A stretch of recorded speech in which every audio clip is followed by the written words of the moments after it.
이것은 국정농단이자 비무관 행위로 박지원 게이트입니다. 이 사진을 보면 더 극명하게 드러납니다만 내밀한 대화를 주고받는 그런 관계라고. 정원 개입 운운하는 엉터리 삼류 정치 소설을 쓰고 있습니다.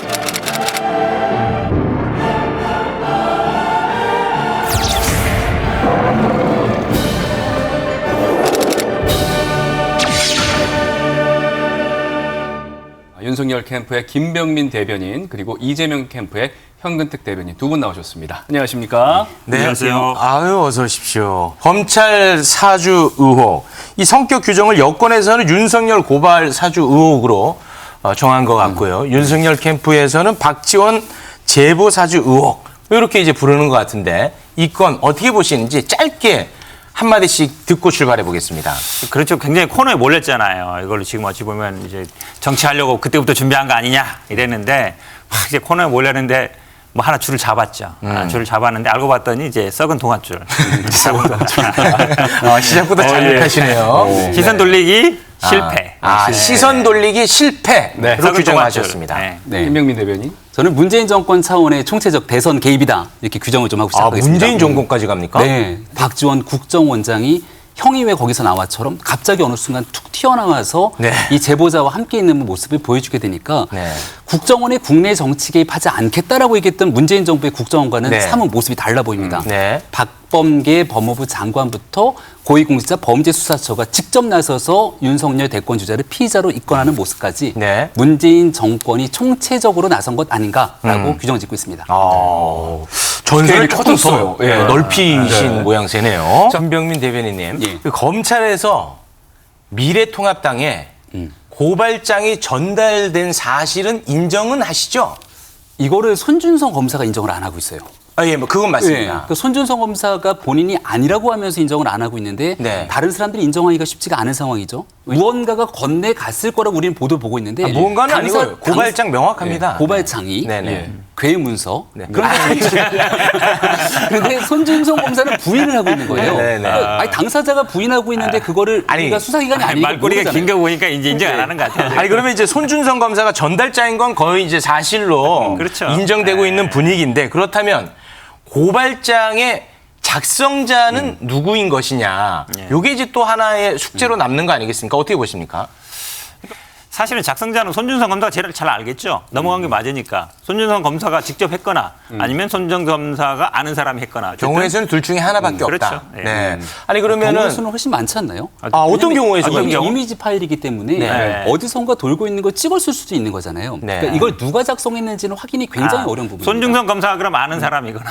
그러니까 아는 사람. 검찰 내 아는 사람이거나. 그러니까 여러 가능성의 시나리오들이 있는데 네. 이건 모든 것들이 다 뭐 이럴 수도 있죠. 윤석열 추정이 총장이 되는 거죠. 아는 사람이 써가지고 손준성 검사한테 줘가지고 보냈을 수도 있죠. 그렇게 추정하기 시작하면 아마도 지금까지 일어났던 문재인 정권의 수많은 일들을 가정과 돌리지 추정을 우리가 돌리지 말고. 눈치챘어요. 아니,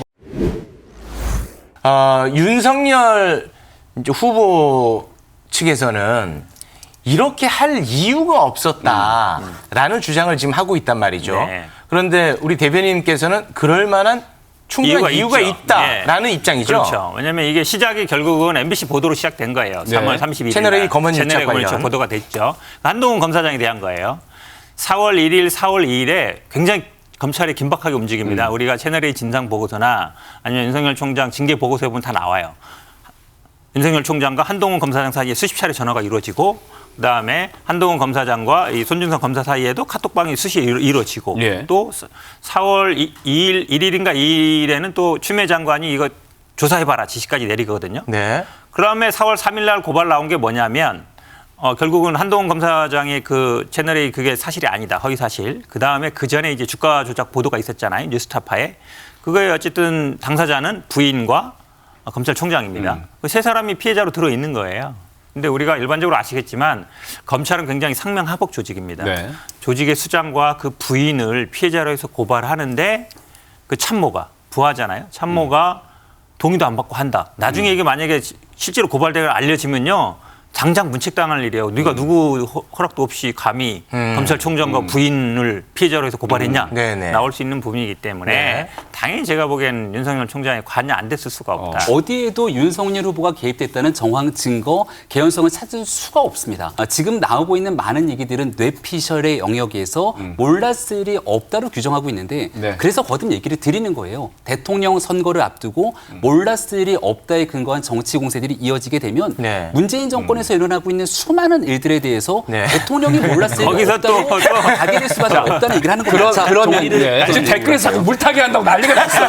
예, 예. 자, 지금 제보자 조성은 씨가 뉴스버스 보도 전에 박지원 국정원장과 식사를 한 게 전해졌어요. 그래서 윤석열 캠프 측에서는 박 원장이 제보 사주를 한 게 아니냐라고 의혹을 제기하고 있는 상황에다가 공수처에 고발까지 했잖아요. 예, 맞습니다. 신속하게 피의자 입건하고 문재인 정부에서는 국내 정치 개입의 의혹이 있는 박지원 원장 신속하게 해명하고 관련된 사건 수사에 나서야 된다는 게 저희 캠프 측의 주장이고요. 네. 이 건과 관련해서 박지원 원장은 그냥 사적인 대화만 나눴다. 이건 너무 말이 안 된다라는 입장을 계속해서 주장을 하고 있는데 어떻게 보십니까?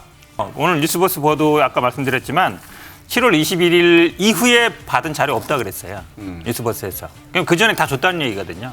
이미 다 줬는데 뭐 줄지 말지를 결정하는 게 제보잖아요. 네. 제보. 그런다면 이미 다 준 상태에서 만났을 때 물론 뭐 캡처를 했으니까 뭐 고민된다 나눌 수 있는데 이 조성은 씨가 얘기한 것도 보면 뭐 원하는 시점이 아니었다 그랬는데 저는 뭐 그건 언론을 알면 충분히 이해할 수 있는 거다. 이미 다 자료 넘어갔으면 그다음에 보도할지 말지는 언론사에서 결정하는 거지. 기자가 결정하는 거지. 우리가 뭐 보도해 주시되 말아야 결정할 수 있는 게 아니거든요. 네. 그러면 이제 뭘 고발했느냐 아마 정치 관여라고 하는 것 같은데 이 보도 자체를 정치 보도로 볼 수 있느냐 이제 거기에 쟁점이 되는 거잖아요. 네. 그런데 이런 사실 예를 들어서 이 윤석열 후보가 대선에 안 나왔다 그러면 이건 당연히 보도가 돼야 되는 거예요. 그러다 보니까 아마 이걸 보도할지 말지를 가지고 이 제보자나 아마 기자도 고민을 했을 것 같은데 네. 저는 이런 상황에 대해서는 대선에 상관없이 보도를 하는 게 맞다. 이게 만약에 이런 걸 알매도 불구하고 보도를 안 한다 그러면 저는 오히려 그건 기자 윤리에 안 맞다고 보기 때문에 네. 이거를 정치 관여라 보는 거는 전형적인 시선 돌리기다. 알겠습니다. 윤석열 캠프에서 박지원 원장을 향한 공세를 계속하다 보니까 박지원 원장이 굉장히 심기가 불편한가 봅니다. 일단 불편한 심기 목소리로 듣고 오겠습니다. 홍준표 캠프에 있는 네. 국정원 전직 직원 모의를 했다. 말도 안 되지. 본질을 버리고 왜 박지원으로 가려고 하냐고요. 왜 잠자는 호랑이 꼬리를 밟냐고요. 박지원 원장이 굉장히 화가 많이 나서요. 화나게 하면 뭐 일어나서 확 물어버린다 뭐 이런 얘기까지 했던데 김 대변인 박지원 네. 원장 경고에 대해서 윤석열 후보 측에서는 뭐라고 합니까? 대한민국 국정원장의 모습이 아니라 정치 구단, 여권의 정치인 박지원의 모습이 보이는 것 같다 이런 생각이 드는데 네. 지금 윤석열 캠프에서는 좀 격앙이 돼 있습니다.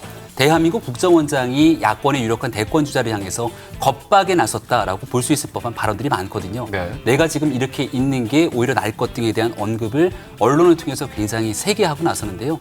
역대 어떤 국정원장이 직접 이렇게 나서서 대통령 선거 국면의 메시지를 겁박성으로 전달할 수 있는가를 고민해보게 된다면 네. 과연 국정원장 재직 중에 어떤 일들이 일어났을 것인가 네. 이런 상당한 의구심이 펼쳐질 수 있을 것이고 하고 싶은 말이 있으면 국회 정보위 나와서 하시고 네. 여기에 대한 여러 의혹들에 대해서 수사를 철저히 받기를 바랍니다. 네. 아니 박지원 게이트라고 이제 문제 삼기 시작한 것이 예. 박지원 원장하고 제보자고 8월 11일에 이제 식사를 했다는 게 알려지면서부터 아니겠습니까? 그런데 거기에 이제 동석자가 있었을 것이라고 윤석열 캠프에서는 또 의혹 제기를 하고 있습니다. 그 동석자는 홍준표 캠프 사람이다. 이런 얘기까지 덧붙여지고 있어요. 이건 무슨 근거가 있는 얘기입니까? 캠프 차원에서 홍준표 캠프를 특정하지 않았습니다. 사람에 대한 이름도 언급하지는 않았지만 이 관련된 고발이 접수되고 나서 많은 언론의 추측으로 인한 내용들이 보도가 된 것이 아닌가 싶고요. 이 국면 관련해서 제보자 조성은 씨도 마찬가지고 그 모 호텔 38층에서 만났다는 SNS 사진도 그렇고 많은 내용들이 제보를 통해 들어옵니다. 네. 처음에는 조성은 씨도 내용들을 거부하지 않았습니까? 부인했습니다. 본인이 제보한 사실에 대해서 확실하게 언급하지 않았고 기자들의 질문이 있을 때도 이를 부인했지만 시간이 지나고 진실이 드러나고 있거든요. 네. 여러 제보들을 바탕으로 이 사실을 공수처가 신속하게 규명하게 바라는 측면에서 네. 성명불상의 1인으로 고발에 들어간 그러니까 것으로 알고 있습니다. 동석자가 있다고는 생각을 하는데 그 동석자가 지금 언론에서 언급되는 그 사람은 아니다. 예, 그렇게 누군가와 이 정치인 캠프의 사람을 특정해서 고발한 것은 아닌 것으로 알고 있습니다. 저는 좀 이해가 어려워요. 왜 그러냐면 이거 뭐 기자들이 취재했다 그러는데 수많은 제보가 났다 그랬거든요. 예. 그러고 나서 바로 국정원 출신 홍준표 캠프에 있는 뭐 이름까지 나왔어요. 이목까지. 예. 그러니까 사실은 고발을 하고 바로 이렇게 나올 정도면 알면서도 고발했다는 얘기밖에 안 되거든요. 그걸 만약에 모르고 고발했으면 더 문제예요. 왜 그러냐면 그분이 캠프 소속인데 이 당내 경선 과정에 상대당 어찌 보면 지금 지지율 첨예하게 다투고 있는 상대방 캠프의 사람을 고발한 거잖아요. 그러니까 당연히 홍준표 후보도 지금 발끈하고 있는 네네, 건데 맞습니다. 지금 이렇게 제가 보기에는 윤석열 후보나 아니면 그 캠프가 너무 이게 총을 여러 군데 쏘는 거예요. 막 그냥 따발총처럼. 그렇지 않아도 이제 어떻게 감당하시려고 네, 할지 홍준표 모르겠어요. 후보가 이제 가만히 있을 분이 아니잖아요. 윤석열 캠프가 그 퍼트린 소문이다라고 이야기를 했거든요. 그 동석자 관련해 가지고 이 캠프 뭐 누가 어떤 근거로 했는지 예. 소문을 퍼트린 것은 사실인지 요거는 좀 바로잡을 필요가 있어 보이는데요. 홍준표 후보의 발언을 보니까 일주일 전부터 이미 이 내용들에 대한 언급을 하게 되는데요. 일주일 전에 기사 등을 쭉 찾아보니까 조성원 씨의 조짜도 나오기 전의 일이더라고요. 네. 그러니까 관련된 내용들에 대해서 오래전부터 윤석열 후보 캠프가 일주일 전부터 내용들을 퍼뜨렸다. 전혀 사실이 아니라는 말씀 다시 한번 드리고요. 많은 언론들의 취재 과정 속에서 사람에 대한 언급이 나왔던 게 홍준표 후보 측의 캠프에 들어갔는지는 모르겠습니다만 네. 윤석열 후보 캠프에서 특정 누군가에 대한 정치적 음해성으로 한 일이 없다는 사실을 다시 한번 그러니까 윤 밝혀드립니다. 캠프에서 나온 말은 아니고 이제 언론들이 취재하는 과정에서 약간 추측성 보도를 한 것이다. 네. 이 정도로 정리하면 되겠죠? 예. 그런데 뭐 알겠습니다. 고발까지 하겠어요. 네. 그냥 모르는데. 대부분요. 성명불상이라고 할 때는 두 가지 중에 하나예요. 진짜 모를 때나 사람은 확실히 있는데 아니면 이름을 언급했을 때 나중에 좀 영향을 미칠 걸 우려하는 경우인데 저는 약간 후자인 것 같습니다. 네, 알겠습니다. 이 건과 관련해서 이제 많은 분들이 수사를 지켜보자, 뭐 습관처럼 이렇게 얘기를 하는데 수사를 통해서 이 건들이 어디까지 밝혀질 거라고 예상하십니까? 관건은 윤석열 총장이 관여했느잖아요. 근데 우리 한동훈 검사장이 채널A 사건 지금까지 이제 핸드폰 그 비밀번호 안 풀려서 뭐 네. 이스라엘 보내느니 마느니 지금까지 하고 있잖아요. 네. 관건은 결국은 핸드폰 확보에 당시 쓰던 핸드폰. 왜냐하면 캡처해서 보낸 거기 때문에 다 핸드폰으로 주고받았을 거란 말이에요. 근데 지금 당시에 쓰던 핸드폰 하나도 확보 못했어요. 네.